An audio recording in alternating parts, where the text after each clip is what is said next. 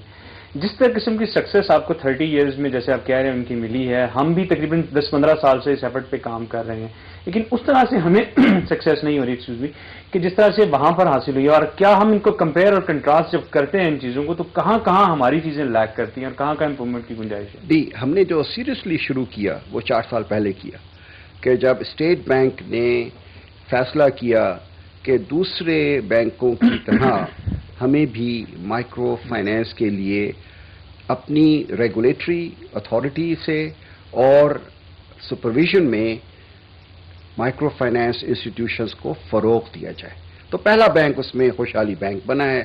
اس کے بعد 5-6 اور چھوٹے بینکس بنے ہیں. جب تک کہ لوگوں کو اس بات کا اعتماد نہیں ہوگا کہ ان کے پیسے جو ہیں وہ سیف ہیں، سیکیور ہیں، ان کے اوپر کوئی نگہداشت کر رہا ہے، کوئی لے کے بھاگ نہ جائے. کیونکہ اس ملک میں آپ نے دیکھا فائنانس کمپنیز تھیں، کوآپریٹو سوسائٹیز تھی، سب سے زیادہ جو پیسہ انہوں نے غبن کیا وہ غریبوں کا پیسہ تھا. تو مجھے اس بات کا بڑا احساس تھا کہ ہم بڑے لوگوں کے بینکوں کو تو اتنی بڑی طرح سے ریگولیٹ کرتے ہیں، ان کے لیے لائسنسنگ کرتے ہیں، ان کے سپرویژن کرتے ہیں، اور غریبوں کو جو ڈپازٹس ہیں ان کے اوپر کوئی دیکھنے والا نہیں ہے. تو پہلی دفعہ پاکستان میں 4 سال پہلے 2001 میں یہ مائکرو فائنانس آرڈیننس بنا. اس کے بعد micro finance sector development programme ہوا، اس میں لائسنسنگ کی ریکوائرمنٹس آئیں. اس میں ہر ایرے غیر نتھو خیرے کو آپ لائسنس نہیں دے سکتے، اس کے قوانین بنے. اس کے بعد سے یہ پک اپ کیا ہے. اور میرا یہ خیال ہے کہ ڈاکٹر یونس کو نوبل پرائز ملنے کے بعد پاکستان میں بھی اس کی ایکٹیویٹی جو ہے اور اس کی جو آؤٹ ریچ ہے وہ زیادہ بڑھے گی. اور غالباً اس کا مقصد بھی یہی تھا کہ ایک ایسے انسان کو ریکگنائز کیا گیا تاکہ پوری دنیا میں غربت کے حوالے سے ایک موٹیویشن ملے، ایک انسینٹو ملے، اور ویژن جو ہے اس کو زیادہ تقویت ملے. خوشحالی بینک کا چونکہ آپ نے ذکر کیا، غالب نشتر صاحب موجود ہیں یہاں پہ. غالب صاحب، اس وقت خوشحالی بینک نے چند سالوں میں جو بھی اچیو کیا ہے، آپ کیا سمجھتے ہیں کہ اگر آپ اس کو کمپیئر کریں اس ماڈل سے، تو آپ نے اس روڈ میپ پہ جتنا آپ چلے ہیں، آپ محسوس کرتے ہیں کہ آپ اس کو کامیابی سے آپ آگے بڑھ رہے ہیں؟ اور اگر آپ اسی سپیڈ سے چلتے ہیں تو کسی وقت کیا ہم بھی کوئی اس قسم کا کوئی امپورٹنٹ اچیومنٹ کر سکتے ہیں مائکرو فائنینسنگ کے حوالے سے؟ یقیناً کر سکتے ہیں. اس سے پہلے میں 2 چیزیں کہنا چاہوں گا. فرسٹلی تو پروفیسر یونس کو مبارکباد کہ بہت بڑی ریکگنیشن ہے ہمارے ریجن کے لیے جو ان کو ایوارڈ ملا ہے. دوسری بات، میں اس کو 2 سگنیفیکنٹ اس کی آؤٹ کمز دیکھتا ہوں. پہلی تو یہ آؤٹ کم ہے اس کی کہ جو ایک رابطہ قائم ہوا ہے مائکرو کریڈٹ اور پاورٹی کے حوالے سے کہ it is a very powerful tool for poverty reduction. اس پہ بہت ڈبیٹ ہوتا رہا ہے, بہت باتیں کہی گئی ہیں, بٹ اب جب ہم 100 ملین سے زیادہ لوگوں تک پہنچ چکے ہیں اور اس کو دیکھ چکے ہیں تو it is I think proven کہ یہ اس کا ایک بہت اہم رول ہے. 100 million around the world, globally around the world. تو it has proven itself as an effective tool for poverty reduction. دوسرا جو اس کی اہم آؤٹ کم ہے وہ یہ میرے حساب سے بینکنگ سیکٹر کے لیے ہے دنیا کے, کہ وہ اب اس کو دیکھ رہا ہے کہ بینکنگ کے لیے ایک وائبل سروس ہے, جو پروڈکٹ ہے جو بینکس ریگولیٹڈ انوائرمنٹ میں رہ کے بھی اس کو دے سکتے ہیں. اور جو آپ بات کر رہے تھے اس پہ میں آتا ہوں کہ کل ہی ایک انٹرنیشنل سیمینار سے میں آیا ہوں جس میں ایشیائی بینک اور دوسرے دنیا کے لوگ آئے ہوئے تھے, بات کر رہے تھے, اور انہوں نے پروفیسر یونس کو بھی سراہا, لیکن انہوں نے بتایا کہ جو پاکستان میں جس کا ڈاکٹر صاحب نے ذکر کیا, جب یہ گورنر تھے, جو یہ فریم ورک جو کریٹ کیا گیا ہے اور یہ جو فائنینشیل سیکٹر کا رستہ دکھایا گیا بینکوں کو, یہ شاید پائنیئرنگ ورک ہے دنیا میں. یہ میرے خیال سے ان کے حساب سے کہیں دنیا میں یہ کام نہیں کیا گیا. تو یہ بنگلہ دیش میں تو ایک پرائیویٹ سیکٹر میں وہ چیز سٹارٹ ہوئی تھی اور جہاں پہ پراپر آپ نے ایک آرڈیننس اس کو ایک گورنمنٹ کی سپرویژن کے تحت شروع کیا. جی, so I think this is pioneering. تیسری بات یہ کہ اب آپ نے بتایا کہ آؤٹ ریچ اور اس کے حوالے سے, تو ہر ملک کی اپنی کنڈیشنز کے حساب سے ایک ماڈل ڈیوائز ہوتا ہے, اس پہ کام ہوتا ہے, اور جب وہ ایک اسٹیبلش ہوتا ہے پھر وہ بہت تیزی سے بڑھتا ہے. بنگلہ دیش میں بھی شروع میں ایک انہوں نے پروفیسر یونس نے ایک ماڈل ڈیولپ کیا, اس کو دیکھتے ہوئے پھر جب وہ چلا اور پھر اور لوگ آیا اور وہ بڑھا اور پھر وہ بہت تیزی سے آگے بڑھا. پاکستان میں بھی ہم نے اپنے لیے ایک اپروچ ڈیولپ کیا ہے, اور اب 4-5 سال کے اندر, اور یہ بڑا ہے, ہماری جو گروتھ ہوئی ہے تقریباً 1 لاکھ سے اب 6 لاکھ, یعنی 6 گنا بڑھی ہے پچھلے 4-5 سال میں. تو اب یہ بہت تیزی سے پھیلے گا, اس میں اور لوگ بھی آئیں گے.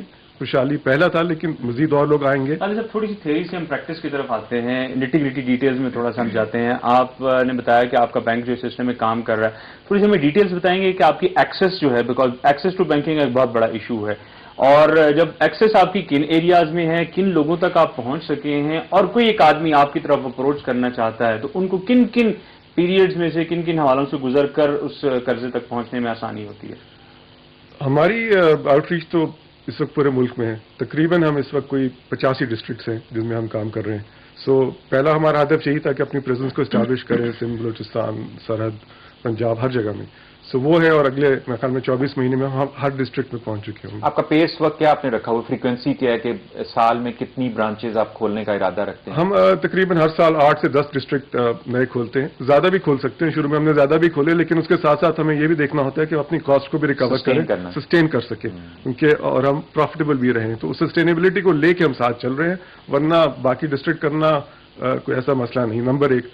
دوسرا, اس طریقہ کار کو ایسا بنانا تھا کہ یہ لوگ جو بینکنگ سسٹم سے باہر تھے, اور موسٹلی ہمارے کلائنٹس 90% سے زیادہ جنہوں نے بینکوں سے ڈیل نہیں کیا, ان کو سہولت ملے کہ وہ اس میں اٹریکٹ ہوں اور اس کے آ کے سروس کر سکیں. ان کا اس وقت جو میجر سورس آف فائنینسنگ ہے وہ انفارمل سیکٹر, یہ منی لینڈر سے ہے, جو کہ بہت آسان ہے ان کے لیے لیکن at a very high cost ہے. تو ان کو اٹریکٹ کیا ہم نے. 4 سال میں 5 سال میں 500,000 سے زیادہ ہاؤس ہولڈس کو ہم نے سروس کیا. تو the system is there and it's working, اور ایک نہایت آسان طریقے پہ, بغیر کسی کولیٹرل کے, بغیر کسی سیکورٹی کے.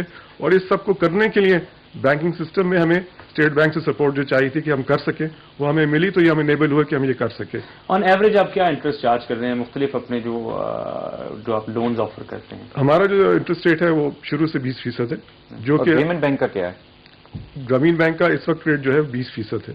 اچھا, یعنی تقریباً آپ کا بھی وہی انٹرسٹ ریٹ ہے اسی ماڈل؟ Very high rate. جی, بہت اچھا سوال کیا, کیونکہ ہر دفعہ آپ یہی سوال کرتے ہیں, بٹ آج آئی تھنک میں نے اس لیے نہیں کیا, میں نے کہا غوری کر لے سوال. جی, بٹ آئی تھنک آج میں اس سوال کے جواب میں اکیلا نہیں ہوں, پروفیسر یونس بھی شامل ہیں اس میں, اور میں نے اس کا جواب جو ہے وہ ڈاکٹر یونس سے بھی سن چکا ہوں ایک ٹی وی پروگرام میں, ان سے بھی یہ سوال کیا گیا.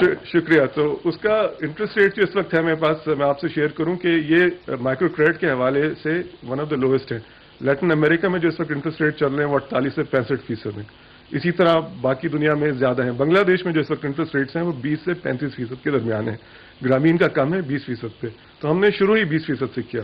سو ریٹ از کمپیٹیٹو. اس میں کاسٹ آف ڈیلیوری جو ہوتی ہے اس کو آپ کو ریکور کرنا ہوتا ہے, اور پروفیسر یونس بھی یہی کہتے رہے کہ جب تک ہم اس کو ریکور نہیں کریں گے ہم یہ 100 ملین اور ان تک دنیا میں نہیں پہنچ پائیں گے. تو وہ پہنچے 22 ملین بنگلہ دیش میں, انہوں نے پہنچے, سروس کیا, امپیکٹ کیا.